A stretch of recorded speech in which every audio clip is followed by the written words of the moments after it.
Hello, boys and girls. Welcome back to Storytime with Miss Crystal. Today, we will be reading A Chair for My Mother. The author and illustrator of our story is Vera B. Williams.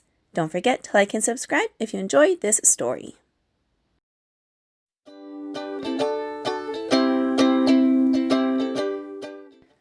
My mother worked as a waitress in the Blue Tile Diner. After school sometimes, I go to meet her there. Her boss, Josephine, gives me a job too. I wash the salts and peppers and fill the ketchups.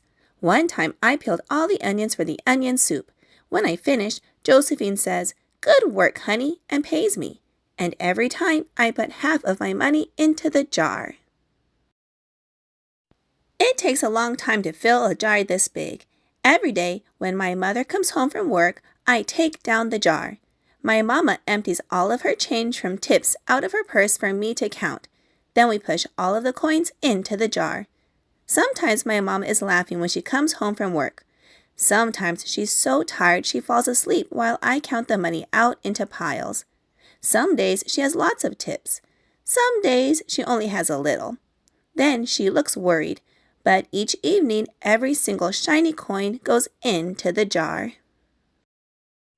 We sit in the kitchen to count the tips. Usually Grandma sits with us too. While we count, she likes to hum. Often she has money in her old leather wallet for us. Whenever she gets a good bargain on tomatoes or bananas or something she buys, she puts by the savings and they go into the jar. When we can't get a single other coin into the jar, we are going to take out all the money and go and buy a chair.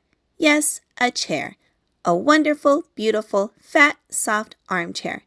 We will get one covered in velvet with roses all over it. We are going to get the best chair in the whole world. That is because our old chairs burned up. There was a big fire in our other house. All other chairs burned. So did our sofa and so did everything else. That wasn't such a long time ago. My mother and I were coming home from buying new shoes. I had new sandals. She had new pumps. We were walking to our house from the bus. We were looking at everyone's tulips. She was saying she liked red tulips, and I was saying I liked yellow ones. Then we came to our block. Right outside our house stood two big fire engines. I could see lots of smoke. Tall orange flames came out of the roof. All the neighbors stood in a bunch across the street. Mama grabbed my hand and we ran. My Uncle Sandy saw us and ran to us. Mama yelled, "Where's Mother?" I yelled, "Where's my grandma?" My Aunt Ida waved and shouted, she's here, she's okay, don't worry." Grandma was all right. Our cat was saved too, though it took a while to find her. But everything else in our whole house was spoiled. What was left of the house was turned to charcoal and ashes. We went to stay with my mother's sister, Aunt Ida, and Uncle Sandy. Then we were able to move into the apartment downstairs.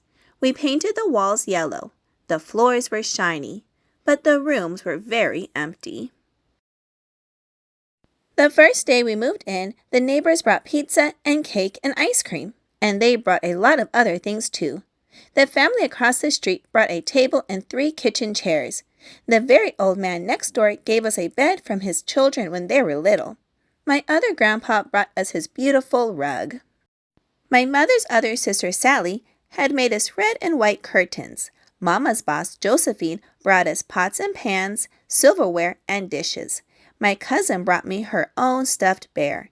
Everyone clapped when my grandma made a speech. "You are all the kindest people," she said, "and we thank you very, very much. It's lucky we're young and can start all over."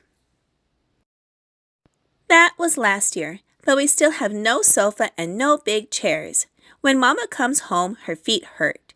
"There's no good place for me to take a load off my feet," she says. When Grandma wants to sit back and hum and cut up potatoes, she has to get as comfortable as she can on a hard kitchen chair. So that is how Mama brought home the biggest jar she could find at the diner, and all the coins started to go into the jar. Now the jar is too heavy for me to lift down. Uncle Sandy gave me a quarter, and he had to boost me up so I could put it in. After supper, Mama and Grandma and I stood in front of the jar. Well, I never would have believed it, but I guess it's full, Mama said. My mother brought home little paper wrappers for the nickels and the dimes and the quarters. I counted all of them out and wrapped them all up. On my Mother's Day off, we all took the coins to the bank. The bank exchanged them for $10 bills. Then we took the bus downtown to shop for our chair. We shopped through 4 furniture stores. We tried out big chairs and smaller chairs, high chairs and low chairs, soft chairs and harder chairs. Grandma said she felt like Goldilocks in the 3 Bears trying out all the chairs. Finally, we found the chair we were all dreaming of, and the money in the jar was enough to pay for it. We called Aunt Ida and Uncle Sandy. They came right down in their pickup truck to drive the chair home for us. They knew we couldn't wait for it to be delivered.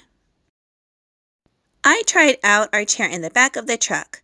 Mama wouldn't let me sit there while we drove, but they let me sit in it while they carried it up to the door.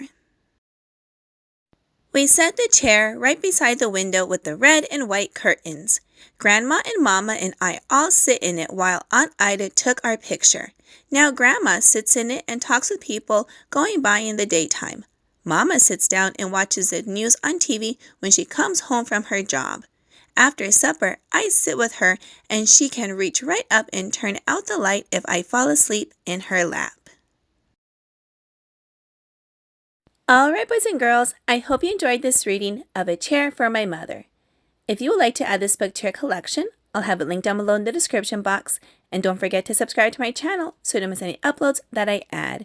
I hope you'll have a wonderful day, and I will see you again soon in a couple of days with a new read aloud. Bye-bye!